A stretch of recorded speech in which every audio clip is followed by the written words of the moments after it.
We have a very special recipe to share with you today. My wife Julie has very fond memories of this chocolate cream delight of her grandmother making this as she was growing up. This was her grandmother's favorite dessert. Now she's going to share with you just how her grandmother made it. Julie's going to get things started here by melting 1 stick of butter. There we go. Then you put 1 1/4 cups of flour. And she's got herself some new measuring cups here so you can see better. Look at this, so you can still see. That was very nice of me. She's a goofball. Anyways, you want to fully mix this here all together.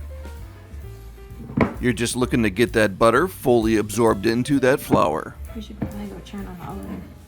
You probably heard Julie there saying it's time to preheat that oven, which would go to 350 degrees. Whoops, I think she's getting a little excited here.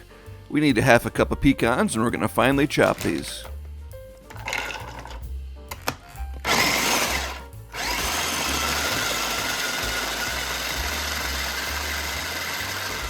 Well, that's a pretty cool looking tool. What the heck is that called? It's a Black & Decker handy chopper. It's a handy chopper, huh? It's way handy. I love this thing. We'll link to the current version of this product in the description if you're interested in adding this to your kitchen. And you can see here, Julie is mixing those pecans after they're chopped into the butter and flour mixture. And certainly be sure to hit that subscribe button for more content like this. Let's continue to watch Julie here as she moves that mixture into a 9x13 baking dish. And now she's going to press this into the bottom. That little spot was sticking for her there, so she's switching to using a glove.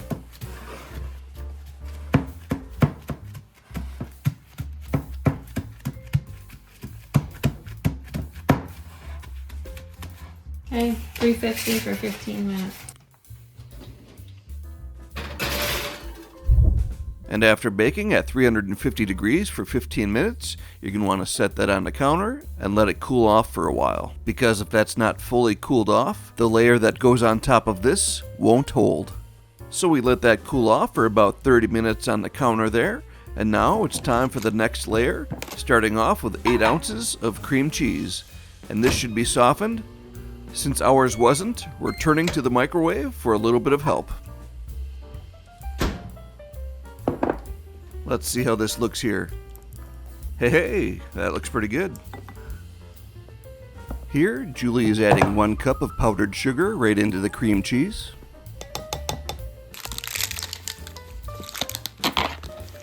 Half of that.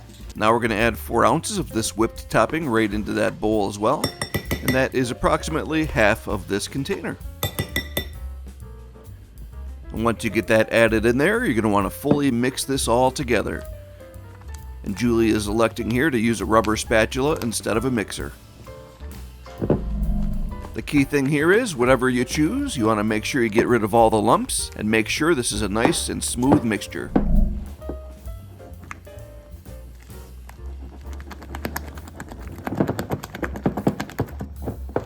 Once you've got that fully mixed, you want to lay that out as your next layer. This just gets spread out evenly across that full crust. Julie is using a rubber spatula to get it into all the corners and to make it nice and even. That's starting to look pretty good right there. Perfect. Let's move on to the next layer. We'll get this started with a 4-ounce instant chocolate pudding package. That'll go right into a fresh new bowl. Next up is a 3-ounce package of instant butterscotch pudding into that same bowl. And here you certainly can use any pudding flavors that you want, but we're showing you how Grandma made it. Let us know in the comments below what flavors you choose. Now let's add 3 cups of milk. And now she's going to grab that hand mixer.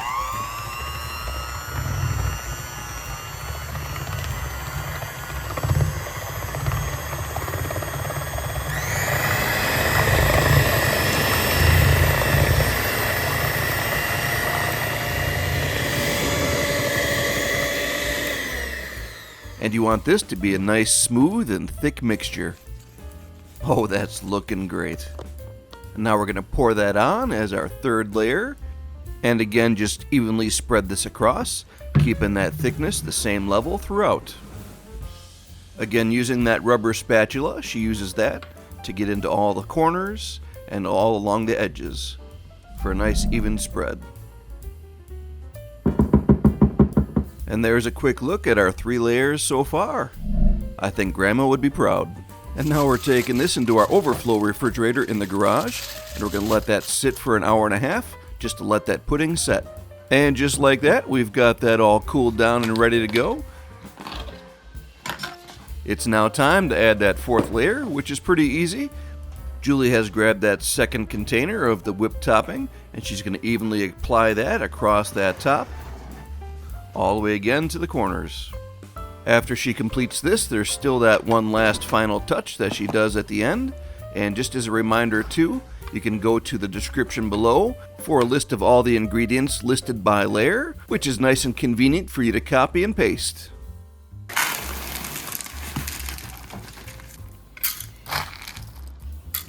And for that final touch, Julie is going to grab some mini chocolate chips and make some shavings out of those for a nice chocolate chip shaving topping. There's an endless number of toppings you can place on top for your final touches. You can use sprinkles, chocolate chips, mini chocolate chips, toffee bits, or a variety of chopped nuts. Let us know in the comments below what you choose. And there you have it. We hope you enjoy Julie's grandma's favorite dessert here. And certainly if you've stuck with us throughout this whole video, we again invite you to subscribe so you can see other videos like this. And if you want to see how Julie makes her monkey bread, you can click right there, along with 2 other options on the right side of the screen. We'd love to hear your comments below. Until next time, God bless. Are we good now? Are we good now?